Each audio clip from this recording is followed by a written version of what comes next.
ngày nãy cứ nhom ban mà thưa trung món bồng bông là ngò mà một này á mình tha cha mình thà khmer tê cứ trôi chặt đôi kia chỉ vì sẽ cứ khmer đôi côn nhom nâng tay mà đòn thưa bà đảo do tư nhâm bà đảo gì luôn tư sân tờ tha dương bồng bông ở toán á mà một nâng cứ tha trôi chặt khlang mình tàn hai vị thi thưa còn nghe xua đai ở miền ấy bà tê chia tờ bồng ní cứ nhom miền trung món nâng pi đống con tai pi đống nâng côn nhom mà đó khơi cái tha nhâm mặt cron này chẳng có thể tình tham bị đồng tiệt sọc tới buôn đâu á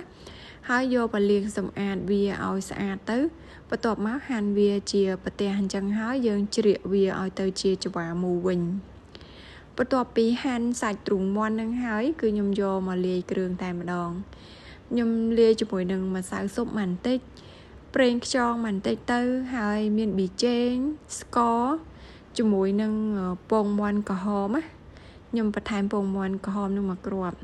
ហើយកូរច្បល់វាឲ្យសប់អញ្ចឹងទៅចាំយើងថែមម្សៅបំពងបើសិនជាបងប្អូនអត់មានម្សៅបំពងអាចដាក់ម្សៅមីក៏បានដែរហើយកូរច្បល់ម្សៅបំពងនឹងជាមួយនឹងសាច់នឹងឲ្យសប់ចូលគ្នាទៅទើបខ្ញុំបន្ថែមល្ងចុងក្រោយគេ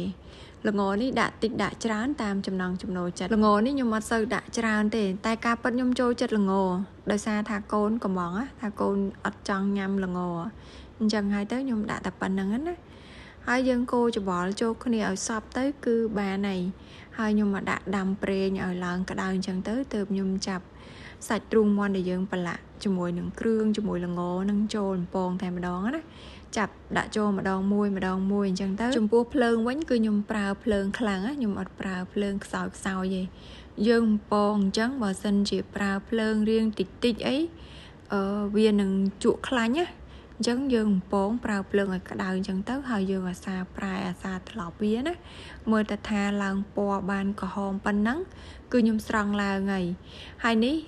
សម្រាប់របស់ខ្ញុំខ្លួនឯងណាគឺខ្ញុំយកមកប្រឡាក់ល្ងក្រៅអញ្ចឹងទៅពួកឯងខ្ញុំចូលចិត្តល្ងពេលប្រឡាក់ជាមួយល្ងសពអស់ហើយគឺដាក់បង់ចូលក្នុងប្រេងដូចតែគ្នាហ្នឹងហើយយើងបំពងវារហូតដល់តែថាមើលតែពណ៌ឡើងក្រហមបានប៉ុណ្ណឹងគឺឆ្អិនល្អហើយស្រង់ឡើងទៅគឺបានហើយឥឡូវហ្នឹងទ្រូងមាន់បំពងល្ងខ្ញុំបានធ្វើរួចរាល់អស់ហើយ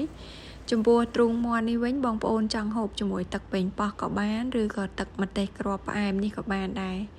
តែខ្ញុំចូលចិត្តឲ្យតែគ្រឿងបំពងហ្នឹងគឺមិនដែលចោលទេទឹកជ្រលក់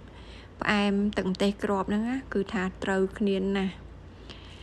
ហើយចំពោះរសជាតិទ្រូងមាន់បំពងហ្នឹងវិញណាចង់ហូបលេងក៏ត្រូវដែរមិនបាច់ជ្រលក់ក៏បានដែរពួកឯងខ្ញុំធ្វើរសជាតិហ្នឹងមកល្មមឡមតែគ្រាន់ថាបើសិនជាយើងបានជ្រលក់ជាមួយនឹងទឹកម្ទេសដែលមានរសជាតិរៀងជូរអែមហ្នឹងទៀតទៅវាកាន់តែឆ្ងាញ់ណាទ្រូងមាន់បំពងល្ងនេះចាយលុយអស់តិចហើយឆ្ងាញ់សំខាន់ណាគឺក្មេងៗចូលចិត្តអញ្ចឹងហើយបើសិនជាមានពេទ្យន័យអីម៉ាក់អាចឆ្លៀតធ្វើឲ្យកូនញ៉ាំបានណា